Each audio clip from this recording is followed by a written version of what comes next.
Avant de débuter, nous aimerions remercier le CHU de Québec, la Chaire de recherche du Canada sur les technologies et pratiques en santé, les IRSC et l'Agence canadienne des médicaments et technologies qui apportent un soutien financier au Centre canadien Cochrane et à la branche, sans qui ces séminaires, les formations, les revues systématiques et les opportunités de croissance ne seraient pas possibles. Nous ne pouvons également passer sous silence l'Organisation mondiale de la santé et l'Organisation panaméricaine en santé, spécialement la part de M. Luis Gabriel Cuervo, pour le support logistique et le logiciel mis à notre disposition aujourd'hui pour la réalisation de ces séminaires.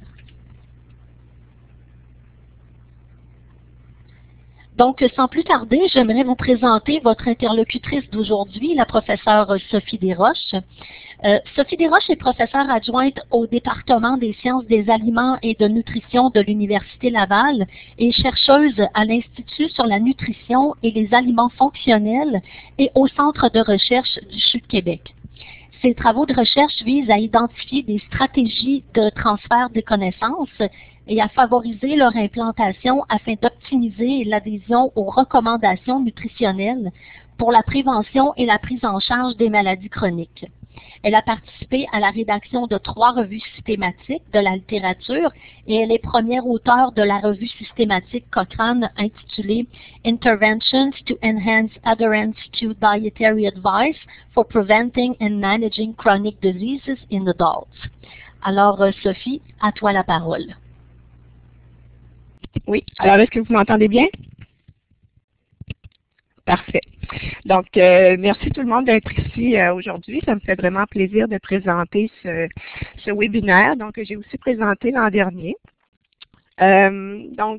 Aujourd'hui, ce dont on va parler, c'est vraiment la base. Par où qu'on commence lorsqu'on veut développer, rédiger et publier une revue systématique Cochrane. Donc, on va y aller avec toutes les étapes, en fait, mais surtout, particulièrement, les premières étapes dont vous allez avoir besoin pour débuter votre revue Cochrane. Donc, on va regarder brièvement, bon, c'est quoi qu'est-ce qui différencie les revues Cochrane d'autres revues systématiques, qui doit-on inclure, qui doit-on impliquer dans notre revue pour s'assurer que le processus va réussir, en fait, va avoir du succès puis va rendre à terme la revue systématique jusqu'à publication. Et donc, c'est ça. On va commencer par la définition. En fait, c'est quoi une revue systématique? C'est une revue qui consiste en fait en une question qui est clairement énoncée. Donc, c'est pas seulement une idée comme ça qu'on a dans notre tête, mais c'est vraiment une question de recherche qui est clairement énoncée puis qui utilise des méthodes systématiques et explicites pour identifier les études qui vont être incluses dans la revue, sélectionner ces études-là et aussi faire l'évaluation critique des études pertinentes à la question de recherche que vous aurez préalablement définie. On va analyser ensuite les données qui proviennent de ces études-là qui auront été incluses dans la revue et terminer en fait habituellement avec une conclusion, avec des recommandations, soit pour les futures recherches ou la pratique clinique.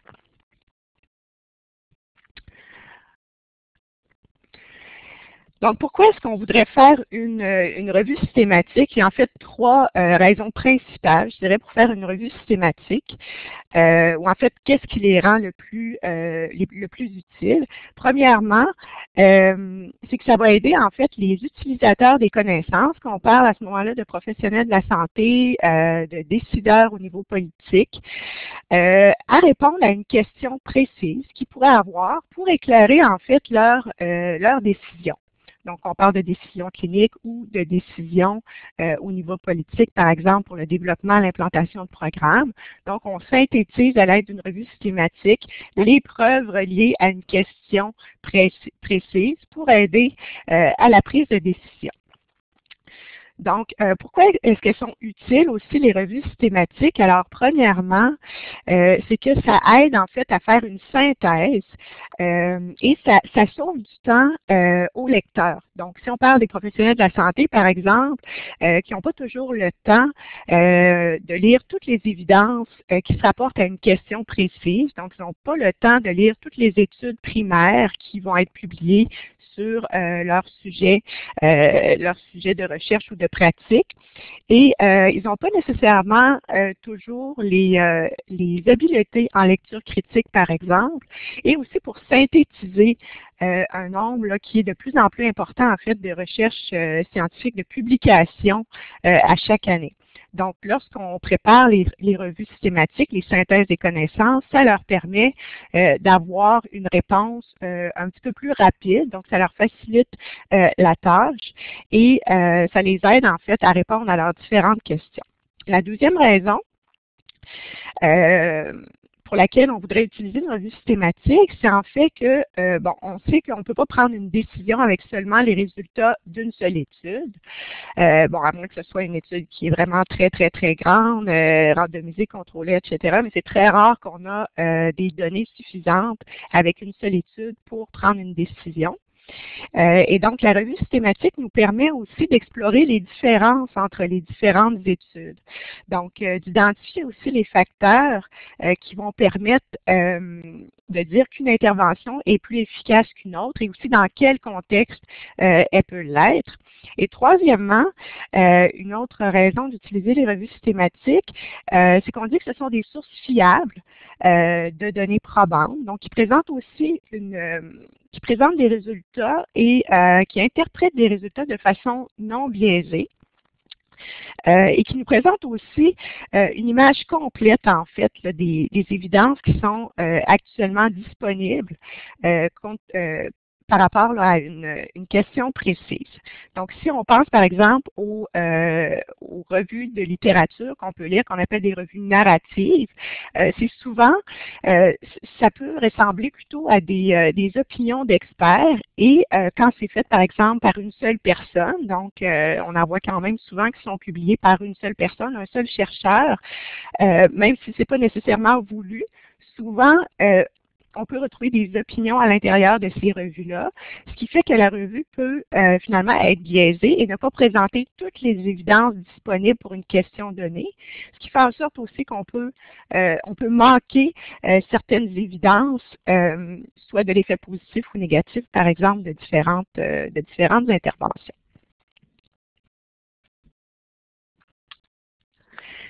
Donc, quels sont les points forts maintenant d'une revue systématique? Et là, on parle d'une revue systématique qui peut être publiée dans la bibliothèque Cochrane ou non, parce qu'il y a aussi des revues systématiques que vous allez retrouver qui n'auront pas été faites avec le support de la collaboration Cochrane. Donc, premièrement, c'est qu'on y retrouve des objectifs qui sont clairement définis. Les objectifs qui sont clairement définis se rapportent en fait à la question de recherche que vous allez avoir développée, puis on va le voir dans les diapos suivantes, à quoi peut ressembler cette question de recherche-là. Et donc, comme je disais au départ, c'est pas seulement une idée qu'on a en tête. On parle pas seulement, par exemple, des lipides et, par exemple, de l'effet des statines sur les lipides. On a vraiment une question précise en tête. Ensuite, on a des critères d'éligibilité qui sont prédéfinis. Donc, on ne choisit pas seulement les études qui nous plaisent, qui rapportent des résultats qui nous plaisent, mais vraiment, on a des critères d'éligibilité prédéfinis, très précis, ce qui fait en sorte que c'est seulement les études qui vont répondre à ces critères d'éligibilité qui vont être incluses dans notre revue. Et ce qui va définir aussi les critères d'éligibilité, c'est les objectifs qui vont avoir été préalablement clairement définis. Ensuite, pendant que vous allez faire la revue, vous allez retrouver dans les revues systématiques une description explicite et reproductible de la méthodologie que vous allez avoir utilisée. Ce qu'on veut dire par là, c'est que théoriquement, une personne pourrait reprendre exactement la méthodologie que vous allez avoir expliquée dans votre revue systématique et refaire la revue systématique et devrait se retrouver avec les mêmes résultats que vous. Si ce n'est pas le cas, on pourrait à ce moment-là clairement identifier à quelle étape de la revue systématique cette personne-là, par exemple, aurait fait des modifications pour expliquer qu'elle n'arrive pas nécessairement au même résultat que vous. Donc, la méthodologie est explicite et reproductible. C'est des choses qu'on ne retrouve pas dans les revues, par exemple, les revues narratives. Donc, on sait habituellement, c'est très rare qu'on puisse identifier la façon que les auteurs ont choisi les articles quand ce n'est pas une revue systématique de la littérature. Donc, avec nos critères d'éligibilité, la méthodologie qui est clairement définie, on fait ensuite une recherche systématique, donc à travers la littérature, à travers différentes banques de données, qui vont être aussi préalablement identifiées dans notre méthodologie. Et on fait donc une recherche systématique de la littérature. Ce qui nous permet de retrouver, d'identifier toute la littérature pertinente, toutes les évidences pertinentes pour notre question de recherche. Une fois qu'on a trouvé et inclus nos différents articles scientifiques, à ce moment-là, on va évaluer la validité des études incluses. La validité ne fera pas en sorte qu'on va exclure une étude, mais va modifier évidemment les conclusions de notre étude. Donc, si on a beaucoup de notre revue systématique, si on a beaucoup d'études dont la validité où la qualité est discutable, évidemment, ça va faire en sorte que notre conclusion va être beaucoup plus nuancée, même si ces études-là peuvent montrer des effets positifs, par exemple, sur l'effet d'un traitement en particulier qu'on aura défini dans nos questions de recherche. Si la validité des études est plus ou moins bonne, évidemment, les recommandations vont être faites en conséquence. Et une fois qu'on aura fait cette évaluation-là, on se retrouve à la fin avec la synthèse systématique et la présentation de nos résultats.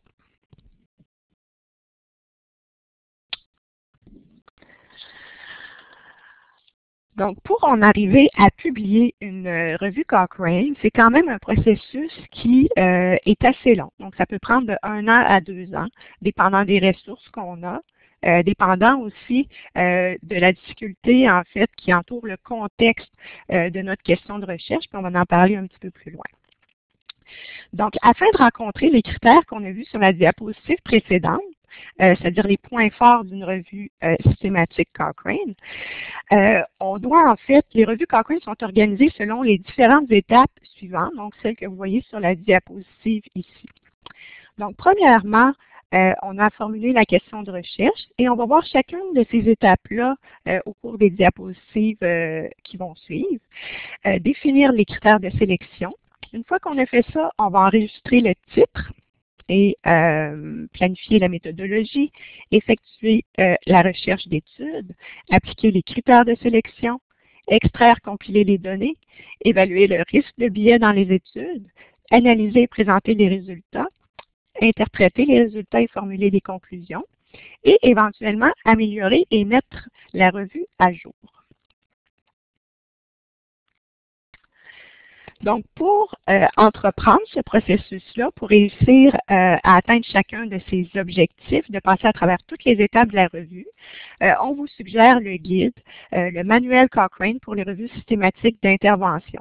Donc, c'est un guide qui est essentiel pour vraiment tout le processus de préparation de la revue. Habituellement, si vous avez une question, peu importe la question, c'est très, très rare qu'elle ne se retrouve pas à l'intérieur du manuel Cochrane. Donc, ce manuel-là est en ligne. Vous pouvez le retrouver gratuitement. Vous pouvez le télécharger.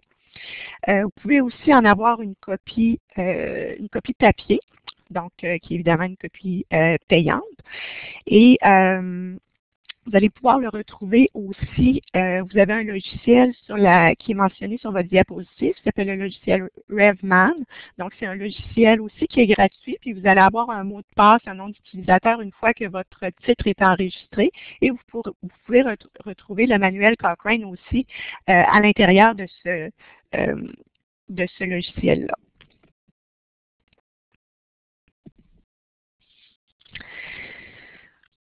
Donc, comme je disais dans la diapositive précédente, comment est-ce qu'on réalise la revue systématique? On suit les méthodes rigoureuses telles que décrites dans le manuel électronique et on utilise aussi le gestionnaire de revue, donc le logiciel dont je vous ai parlé aussi, qui s'appelle Revman. On est rendu à la version 5, qui est fourni également gratuitement par la collaboration Cochrane.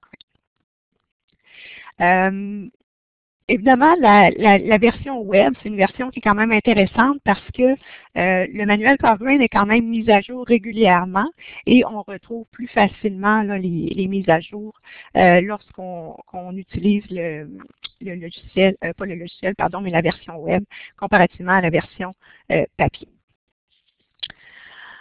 Donc maintenant, si on en vient dans le vif du sujet, qu'est-ce qu'on fait lorsqu'on veut commencer une revue Cochrane? Alors, premièrement, on cible la question de recherche. Donc, à quoi ça peut ressembler une question de recherche Cochrane?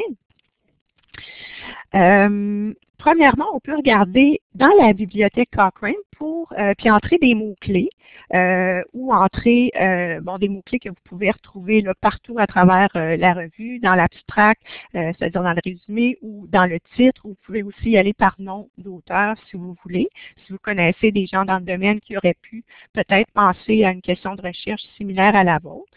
Donc, évidemment, avant d'enregistrer le titre, auquel vous avez pensé, vous devez faire cette revue-là préalable, c'est-à-dire regarder si la revue a déjà été réalisée dans la librairie Cochrane, mais ça peut être intéressant aussi de regarder dans une autre banque de données, comme par exemple si vous allez sur PubMed et vous essayez de voir s'il y a des revues, qu'elles soient systématiques ou non, qui ont été faites sur la thématique qui vous intéresse. Parce que vous allez avoir à documenter ça aussi quand vous allez présenter votre projet de titre, à savoir est-ce qu'il y a des gens qui se sont déjà intéressés à cette question de recherche-là et de quelle façon ils s'y ont prise, si ce n'est pas une revue systématique Cochrane.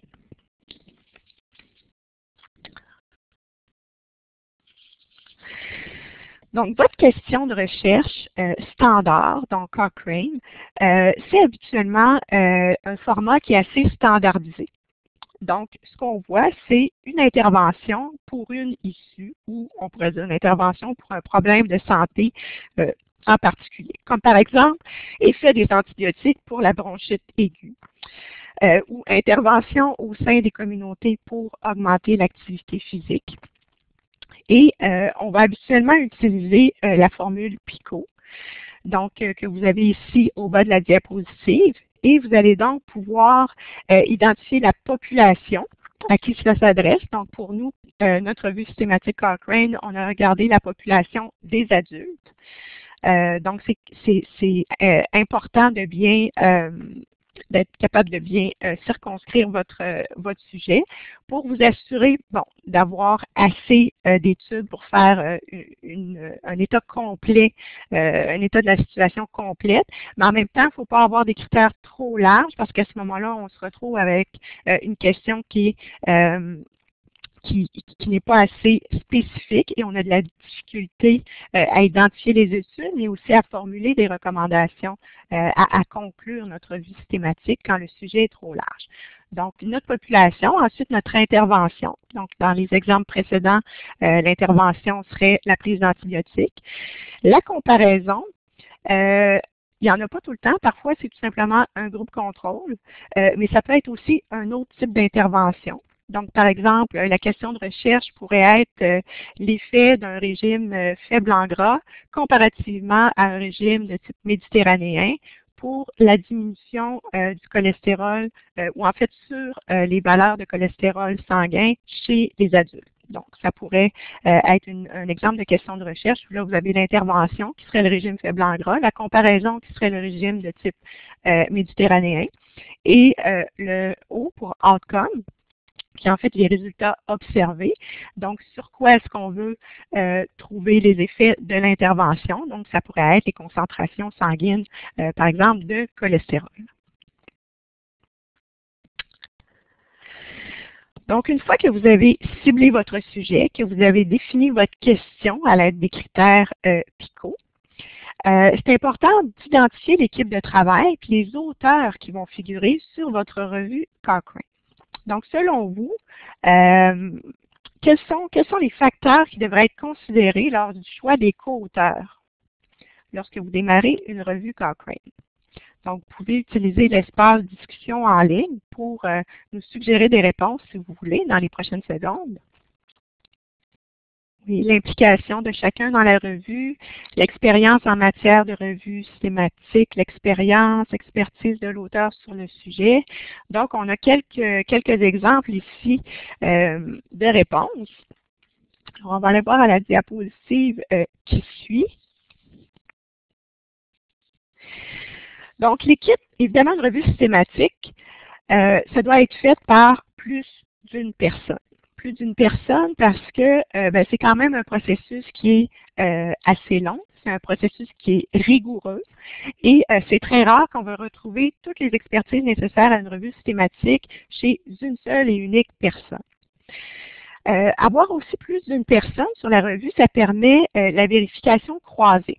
C'est-à-dire que lorsque, par exemple, on entre nos critères, nos mots-clés pour faire notre recherche bibliographique, on va retrouver plusieurs titres de revues.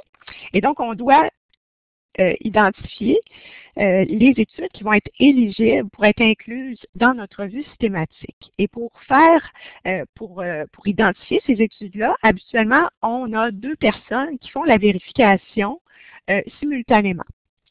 Donc, indépendamment, mais en même temps. Donc, les personnes pourraient avoir dans leur logiciel de banque de données, par exemple, dans un logiciel de type EndNote, tous les résultats qui vont être sortis dans PubMed et aussi dans les autres banques de données qui vont avoir été consultées. Et on regarde selon nos critères d'éligibilité, quelles sont les études qui vont être incluses dans la revue.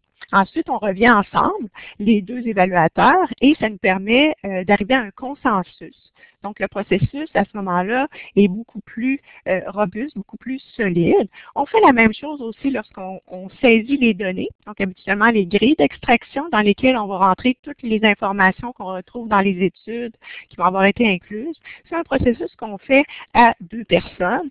Même chose pour l'évaluation du risque de biais pour évaluer la qualité des études.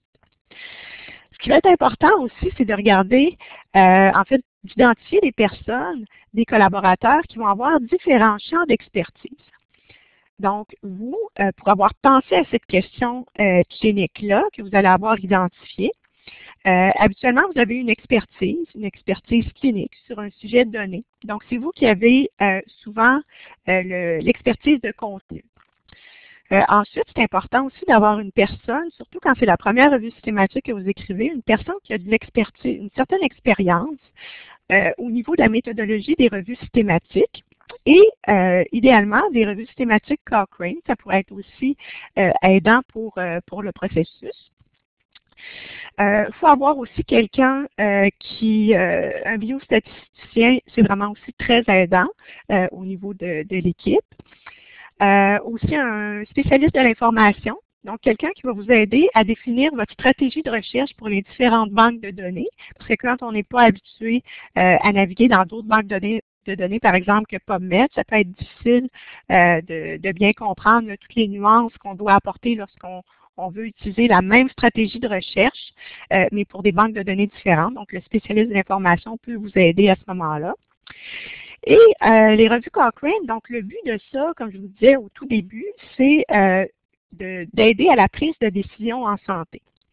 Donc, si on veut que ce soit utile pour les utilisateurs, c'est évidemment une très bonne chose, c'est très bien vu aussi du point de vue de la collaboration Cochrane, d'avoir des consommateurs, ça peut être par exemple un représentant de patients, pour une maladie quelconque, donc par rapport aux problèmes de santé que vous allez avoir ciblés dans votre question de recherche. Ça peut être aussi des professionnels de la santé.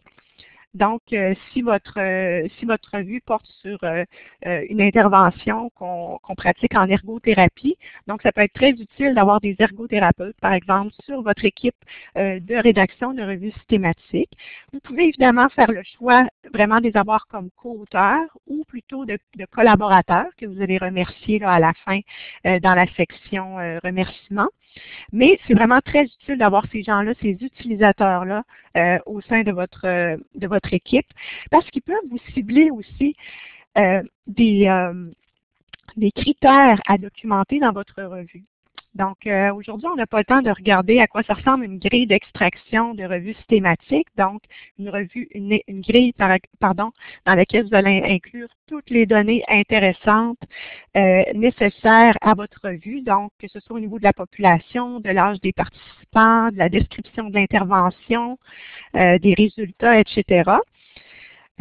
Si vous regardez, par exemple, l'effet des statines sur le cholestérol, peut-être qu'il y a d'autres résultats secondaires qui pourraient être intéressants autres que le cholestérol à regarder du point de vue des professionnels de la santé, par exemple, ou peut-être du point de vue des patients, donc au niveau des effets secondaires, par exemple. Ce n'est pas nécessairement votre issue primaire, mais ça peut être utile pour les utilisateurs des connaissances. Donc, c'est pour ça que c'est intéressant, entre autres, de les avoir sur notre équipe de recherche pour s'assurer que notre revue, en bout de ligne, va être la plus pertinente possible et la plus utile pour nos utilisateurs. Certaines équipes, certains auteurs vont décider de créer un comité consultatif, donc un comité qui va être consulté à intervalles réguliers, par exemple, pour parler de l'avancement de la revue, pour parler des problèmes notamment qui peuvent intervenir, qui peuvent survenir.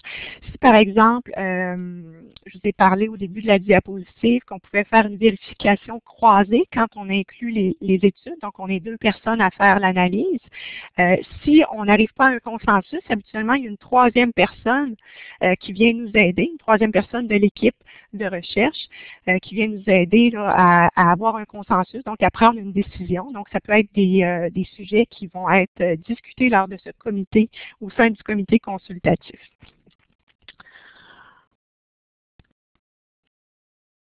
Donc, une fois que vous avez identifié votre équipe de travail et les auteurs qui seront sur votre revue, vous devez identifier maintenant le groupe de revue Cochrane qui est le plus approprié à votre question de recherche. Donc, Cochrane, c'est quand même une grosse collaboration et au sein de la collaboration, vous avez 53 groupes de revues qui sont en fait des groupes d'experts internationaux qui possèdent un intérêt commun pour un problème de santé donné. Donc, vous avez parmi les 53 groupes qui sont répartis partout dans le monde, donc il y en a 6 au Canada, vous avez par exemple le groupe du dos, donc qui va traiter toutes les revues qui vont être publiées au sein de ce groupe-là vont traiter de maladies au niveau du dos. Le groupe santé publique qui regroupe donc différentes interventions au niveau de la santé publique. Le groupe sur l'hypertension. Nous, on a publié avec le groupe Consumer and Communication. Donc, il y a vraiment plein de groupes, 53, et vous devriez être capable de pouvoir identifier le groupe qui est le plus près de votre question de recherche. Et à ce moment-là, donc, vous communiquez avec le coordonnateur de ce groupe-là et vous lui proposez votre idée. Vous lui proposez votre question de recherche, un petit peu d'où vous venez, pourquoi vous avez décidé de faire une revue systématique et pourquoi vous avez dirigé votre question sur cette thématique en particulier. Le groupe d'experts, le groupe de revue Cochrane va vraiment être très utile pour vous guider tout au long du processus de rédaction de la revue systématique. Donc, va supporter tout le processus de réalisation, de publication des revues. Si vous avez une question pendant le développement, que ce soit de votre titre, de votre protocole ou de votre revue, c'est vraiment les premières personnes à consulter. Donc, c'est votre groupe de revue. Ils vont vous fournir aussi le support méthodologique et éditorial dont vous avez besoin.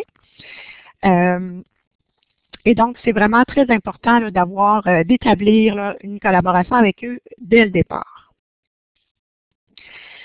Comme je disais sur la diapositive précédente aussi, il y a 6 groupes qu'on retrouve au Canada, mais même si vous êtes Canadien, ça ne veut pas dire que vous allez faire affaire avec un groupe au Canada. C'est vraiment la thématique de votre question de recherche qui va définir avec qui vous faites affaire. Donc, nous, on est au Canada.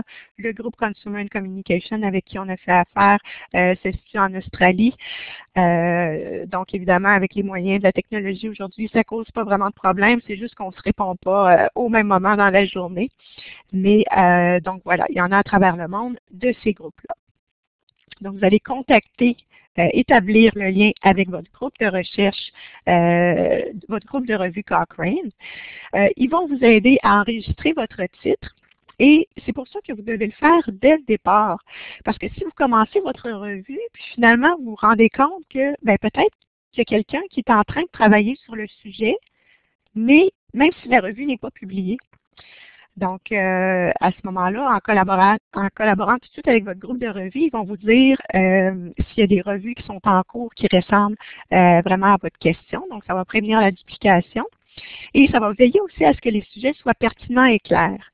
Les revues, les groupes de revues vont vraiment vous donner des conseils dès le départ, même allant jusqu'à modifier votre question de recherche pour s'assurer qu'elle soit la plus pertinente et claire possible.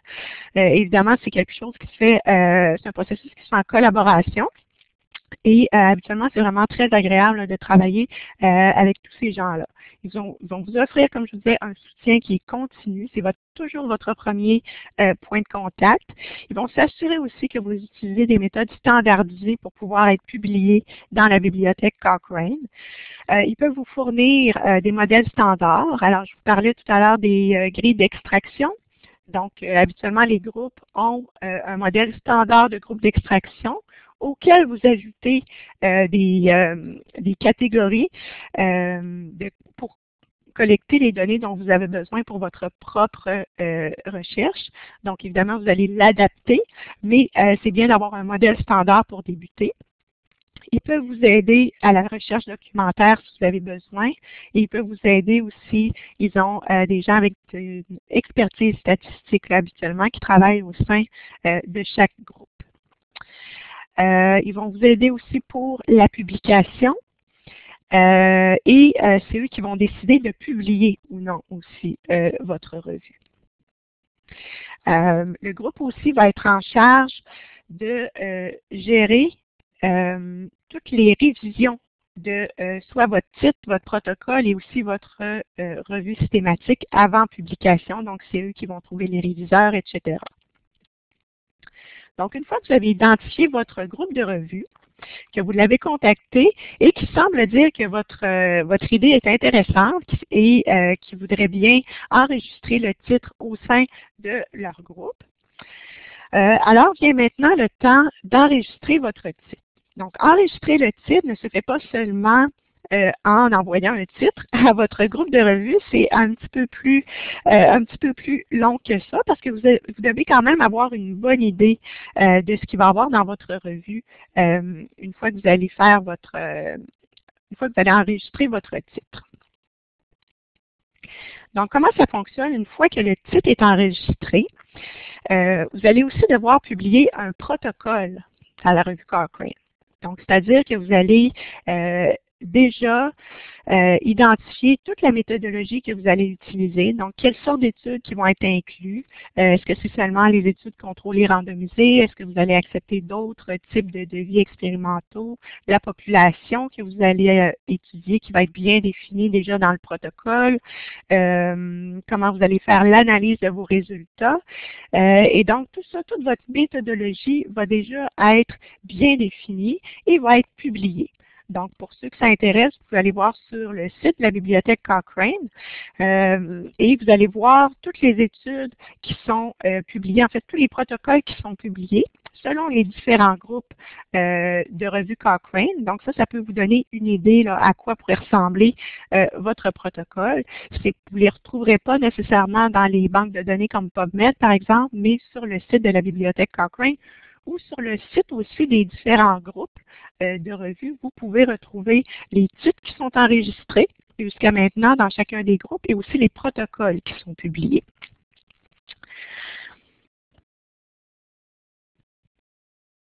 Donc, voici à quoi ressemble un petit peu le formulaire d'enregistrement. C'est évidemment très grossier ce que vous voyez sur la diapositive. Mais brièvement, ce que vous allez avoir à faire est vraiment de remplir ce questionnaire-là.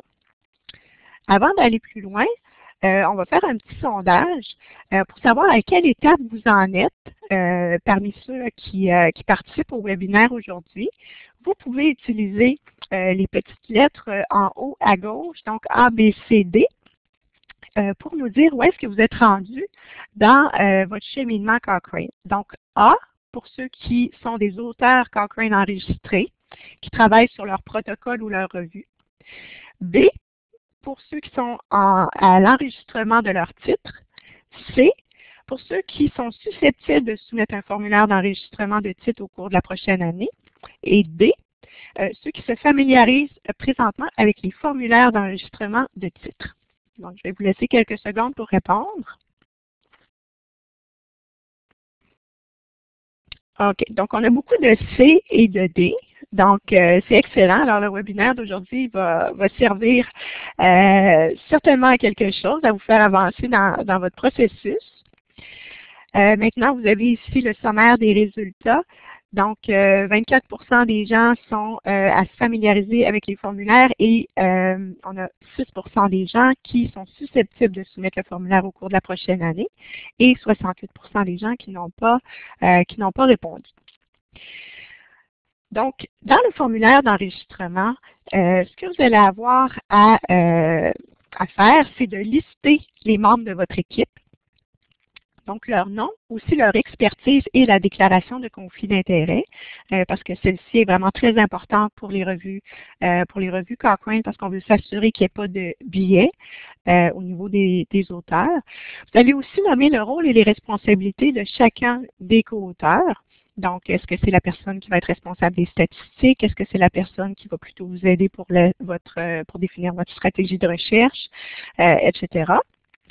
Ensuite, vous allez présenter votre question de recherche, donc la population ou l'état de santé, l'intervention à tester, les résultats à mesurer, aussi les types d'études qui vont être incluses. Vous allez identifier les ressources disponibles. On parle de ressources humaines, on parle aussi des ressources financières parce que, comme on dit, c'est un processus qui peut prendre de 1 an à 2 ans avant la publication d'une revue. Donc, on veut s'assurer que vous avez les ressources minimales pour débuter le processus. On vous demande aussi un calendrier.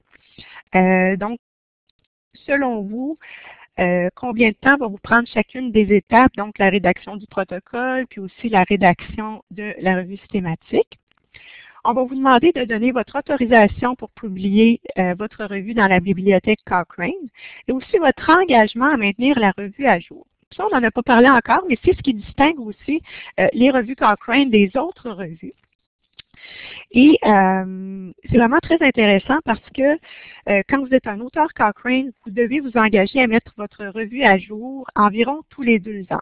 Donc, parfois, ça va être plus rapide. Donc, pour les sujets qui sont vraiment, pour lesquels il y a beaucoup de littérature et qui sont des sujets là, chauds. Donc, ça peut être plus rapide ou ça peut être plus long que 2 ans. Si c'est vraiment un sujet qui ne bouge pas beaucoup, si c'est pas nécessairement des nouvelles interventions, ça peut prendre un petit peu plus de temps, donc avant qu'il y ait de nouvelles évidences. Mais si ça prend trop de temps, donc la revue peut être à ce moment-là retirée de la bibliothèque Cochrane parce qu'on veut s'assurer que ce qui est publié dans la bibliothèque Cochrane, ce sont des revues qui peuvent être utilisées présentement, qui sont à jour, qui peuvent éclairer les prises de décision actuellement. Donc, on ne veut pas des revues qui sont passées date, qui pourraient présenter des interventions, par exemple, qui pourraient causer des torts. Donc, et c'est ce qu'on retrouve pas dans les autres revues systématiques qui sont publiées seulement une fois dans un journal scientifique, alors que les revues Cochrane sont obligatoirement mises à jour. Donc, les ressources nécessaires, on en a parlé tout à l'heure, donc on a le temps. Donc, combien de temps dispose chaque auteur? Donc, on est tous des gens très occupés.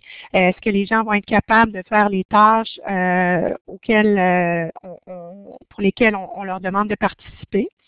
Et combien de temps à peu près prend chaque tâche? Donc, c'est pour ça que c'est utile aussi d'avoir quelqu'un qui a déjà fait une revue Cochrane sur votre équipe pour vous aider à planifier ces tâches-là. L'expertise, donc on revient avec ça, c'est autant une expertise méthodologique, clinique, documentaire et statistique. C'est vraiment les 4 grands thèmes que vous devez rechercher là, au sein de votre équipe. et le matériel de bureau et équipement technologique. Donc, c'est des choses auxquelles habituellement on a accès, téléphone, conférence, etc. Si vous avez des co-auteurs qui ne sont pas dans votre bureau nécessairement, ça peut être des gens qui sont partout dans le monde, des gens avec qui vous avez déjà collaboré ou qui s'intéressent au même sujet de vous. Donc, ça peut être, faut que vous ayez accès à ces personnes-là. Et aussi, bon, la reprographie, photocopie, etc. pour les différents articles que vous aurez à consulter.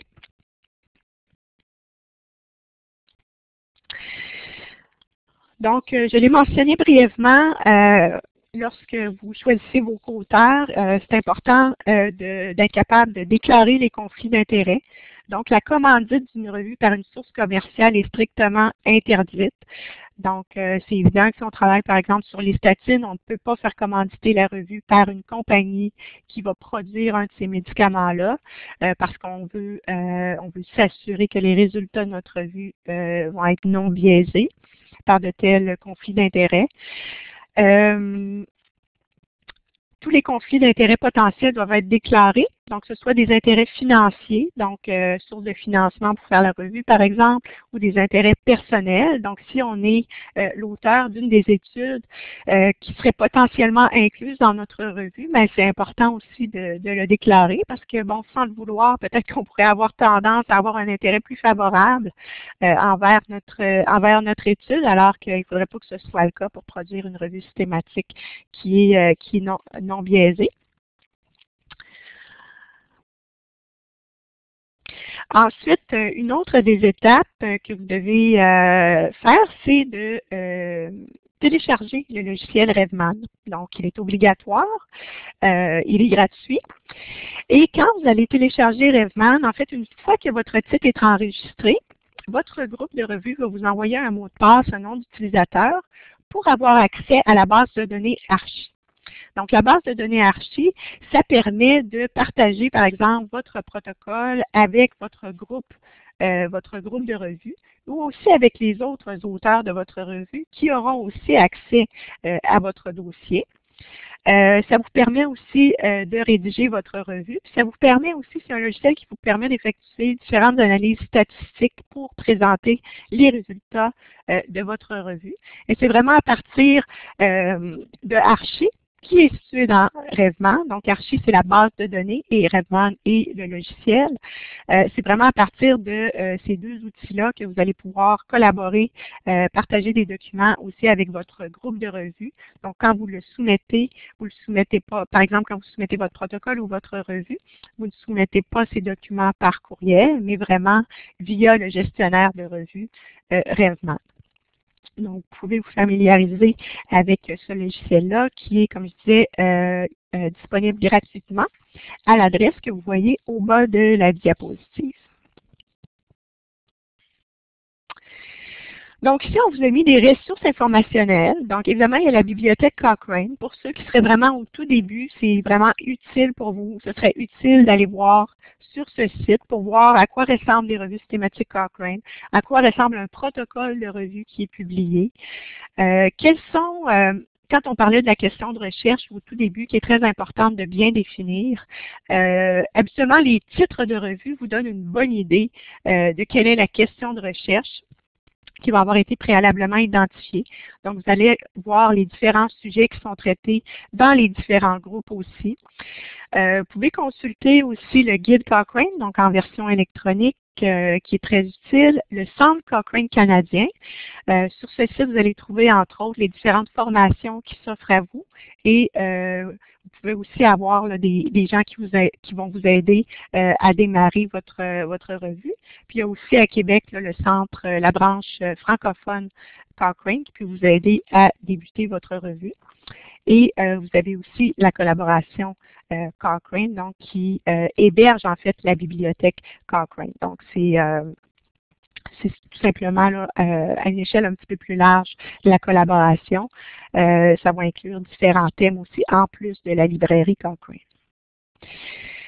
Donc, ce qu'on voulait vous présenter aujourd'hui, c'est un sommaire de c'est quoi une revue systématique, pourquoi ça peut être intéressant et quelles sont les étapes à franchir pour débuter une revue systématique. Et pour répondre aux différents objectifs, en fait, on vous présentait au départ les caractéristiques des revues systématiques, pourquoi ça en fait un outil intéressant pour la prise de décision en santé. Donc, les différentes étapes que vous propose Cochrane pour la publication d'une revue systématique vont vous aider. Et aussi, un autre message clé, c'est l'importance de contacter le groupe de revue Cochrane qui est le plus pertinent pour votre question de recherche, pour votre thématique de recherche. Et finalement, les premiers éléments à mettre en place lorsque vous avez une idée en tête, c'est-à-dire l'équipe et les ressources.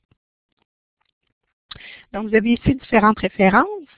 On aimerait remercier Miranda Compton du Centre canadien, du Centre Cochrane australien, pardon, et du Centre canadien Cochrane pour la présentation qui a été adaptée à partir de la sienne.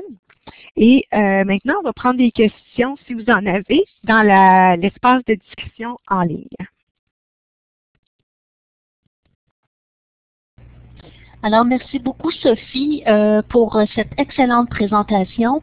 À cette étape-ci, on aimerait que vous soyez en mesure de nous faire part de vos questions en utilisant l'espace de discussion. Et pendant que les questions vont entrer, nous allons copier sur l'espace de discussion, l'espace de clavardage, le lien pour procéder à l'évaluation de la présentation d'aujourd'hui. Alors, encore une fois, Sophie, merci infiniment. Merci à tout le monde aussi pour votre participation à ce séminaire, pour votre temps. Et encore merci, Sophie, pour avoir partagé avec nous ton savoir. Alors, on va regarder tranquillement les questions apparaître et puis Sophie va pouvoir y répondre. Merci beaucoup, Nadine. C'était très agréable. Alors, j'espère que la présentation a été utile pour les gens. C'est sûr qu'on peut toujours répondre à leurs questions là, qui viendront au fur et à mesure. C'est peut-être difficile quand on n'a pas commencé le processus de penser à des questions. À cette étape-ci, on a une première question de Mme Touchette. Les personnes qui veulent faire une revue systématique pour Cochrane doivent absolument avoir accès aux ressources électroniques de leur côté. Est-ce que tu valides? Quand on parle de ressources électroniques, est-ce que vous parlez du manuel Cochrane ou avoir accès aux bases de données, avoir accès aux articles scientifiques? Articles, bases de données. C'est évidemment très facilitant parce qu'on est toujours sur Internet, toujours à consulter les ressources électroniques pour identifier nos revues, pour essayer de voir qu'est-ce qui s'est fait jusqu'à maintenant. Là, tu pourras peut-être me corriger, Nadine, mais je pense pas que Cochrane est disponible est pas disponible librement là, pour tout le monde. Il faut quand même être affilié soit à l'université ou à un centre hospitalier, c'est ça? Oui, c'est parfait. Donc, l'accès à Cochrane est limité au Canada. Si je ne me trompe pas, il y a certains pays qui l'ont. Donc oui, c'est ça. Pour débuter la revue, ce serait vraiment... bon, j'imagine que peut-être que ça peut se faire si on n'y a pas accès là, à tous les jours, mais ça pourrait être probablement beaucoup plus difficile parce que vraiment toutes nos ressources sont sur support électronique. Vous pouvez télécharger Urevman. Est-ce que vous pouvez l'utiliser pour une revue systématique non enregistrée? Je crois que oui. Je crois que oui, effectivement. Évidemment, vous pouvez utiliser là, le manuel Cochrane qui va vous permettre de rédiger une revue systématique, même si elle n'est pas enregistrée dans Cochrane, va vous permettre de suivre la méthodologie, une méthodologie rigoureuse pour développer votre revue systématique là, sans problème. Ouais. Donc, vous pouvez télécharger Urevman gratuitement. C'est juste que vous n'aurez pas accès à Archie. donc qui est la base de données, parce qu'évidemment, vous n'êtes pas dans la collaboration Cochrane, donc votre protocole, votre revue ne sera pas enregistrée dans cette base de données-là. Mais oui, vous pouvez utiliser RevMan. Alors, encore une fois, Sophie, merci beaucoup. Je viens de voir apparaître le lien pour l'évaluation. Juste avant de vous quitter et de vous remercier encore une fois tout le monde, j'aimerais juste vous parler de la prochaine formation du prochain séminaire web qui va avoir lieu la semaine prochaine. Donc, on va procéder à une introduction à la méta-analyse et la personne qui va nous offrir ce séminaire web, ce sera M. Stéphane Turcotte du CHU de Québec, qui est biostatisticien à la plateforme méthodologique de la recherche clinique au CHU de Québec. Alors, encore une fois, merci beaucoup tout le monde et je vous invite à offrir des applaudissements à Sophie pour l'excellente présentation. Merci et à la semaine prochaine. Merci d'avoir été là. Bye bye.